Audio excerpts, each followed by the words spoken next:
Hello, this is Ken Ferry with this week's Boots in the Field report. Start with a quick crop report from the 4th of July travel I did to northeast Iowa. Saw a lot of good corn on that trip, all the way up there. Only saw one field on the way back shooting tassels on the trip, and that's unusual for this time of the year. Most places this corn is about a month behind. The beans were kind of the tale of two worlds on the trip. Early planted beans, you could tell, were rocking right along. The later planted beans look like they're just coming out of a stall, getting ready to do some growing. Now, northeast Iowa saw anywhere from 2 to 4 inches of rain from Monday to Wednesday, so that should put them in good shape going into pollination. Here in Illinois, rain reports from 0 to 2 inches coming in. We'll take all we can get. In the fields this week, pulling whirls looking for tassels.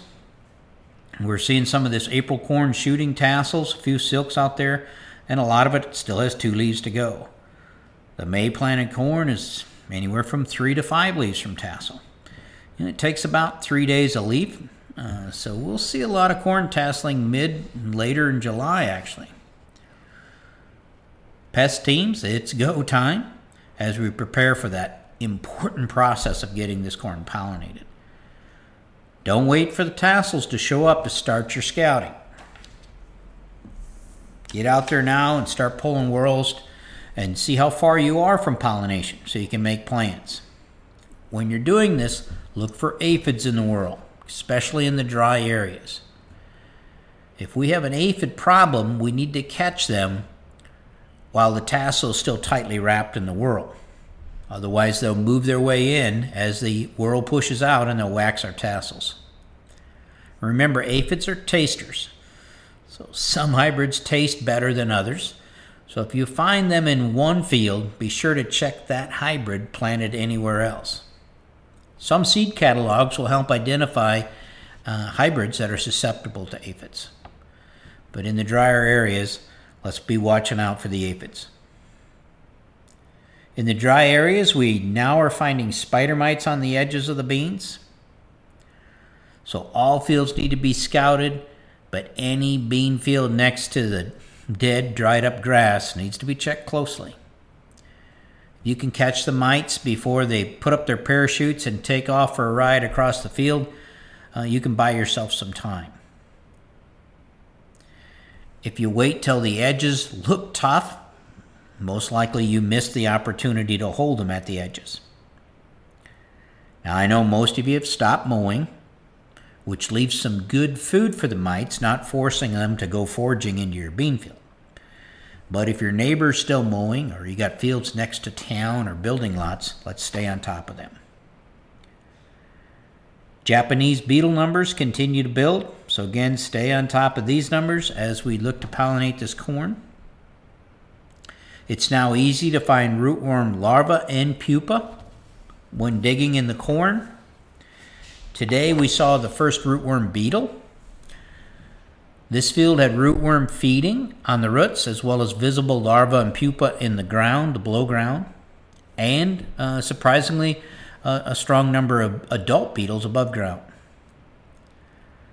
This was fully traded corn, and it was a field in the Maroa area that I believe has developed resistance to the traits. Pest teams need to stay alert on these fields showing resistance. My guess is this field's probably 3 corn crops away from full resistance.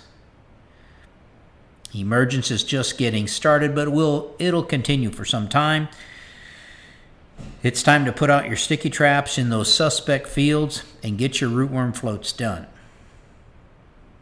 Any fields with high floats, counts of 8 or more, most likely are going to have to be sprayed for silk clipping. If yours is the only field in the neighborhood that blew down, again, be sure to check it for feeding. I expect an increase in first-year corn feeding this year due to the tar spot collapse of last year. As that corn quickly died in August, the last of the egg-laying beetles moved to the beans. And the amount of volunteer corn we have this year will also create a green bridge for eggs laid in those cornfields last year. So again, if you're in a neighborhood of Tar Spot Alley where a lot of this corn died early, let's be watching for feeding out there in the first year corn. Corn bores are now in the non-GMO. Don't forget to scout these fields. The thresholds will be triggered a lot quicker on these prices that we're dealing with today. Tar spot update. I have not found any yet, and I've looked at several fields, been called out on different service calls that farmers thought it was tar spot.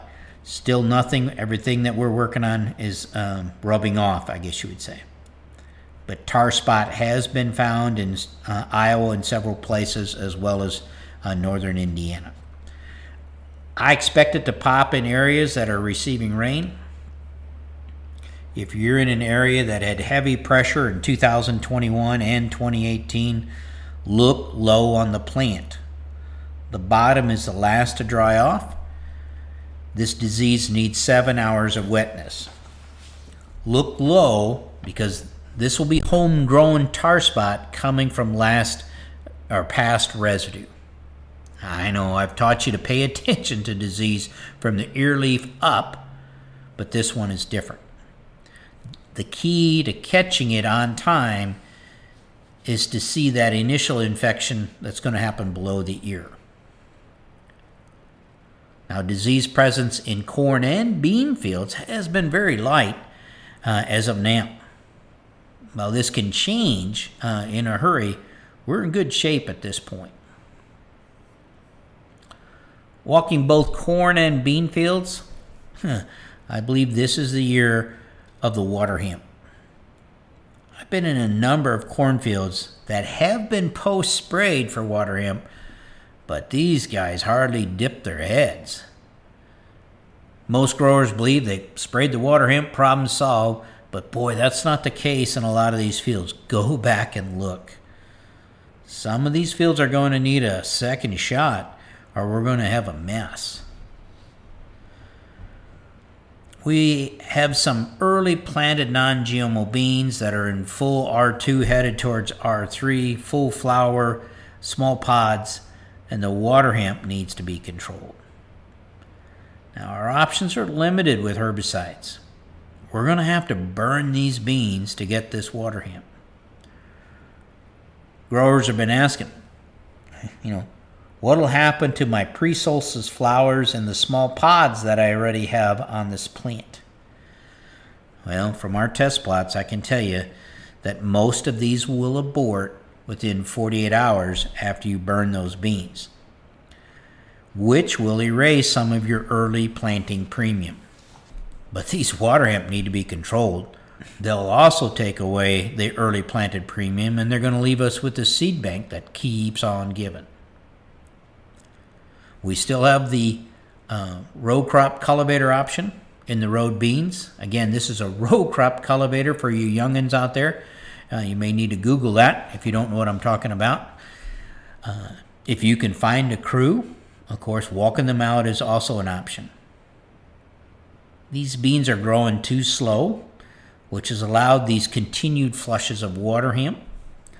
Now, you can blame the herbicide or the retailer, but it won't help. Mother Nature's in charge of this one. We gave the interns their annual class of walking beans here at the Corn College campus. I must say that they got the campus in looking good shape. Things are coming along good. We'll have a lot to show at our field day and the Corn College event. Don't forget to get registered for the 15th Farm Journal Corn Soybean College, July 26th and 27th. Any ag students that are applying for the scholarship need to get this done as well. The committee here has given the okay to have ice cream at this year's event as a special treat for our 15th Corn College. It only took me 15 years to get that done. To stay up to date, check out our website at croptechinc.com and subscribe to our podcast, Boots in the Field Report. Keep her safe, keep her moving.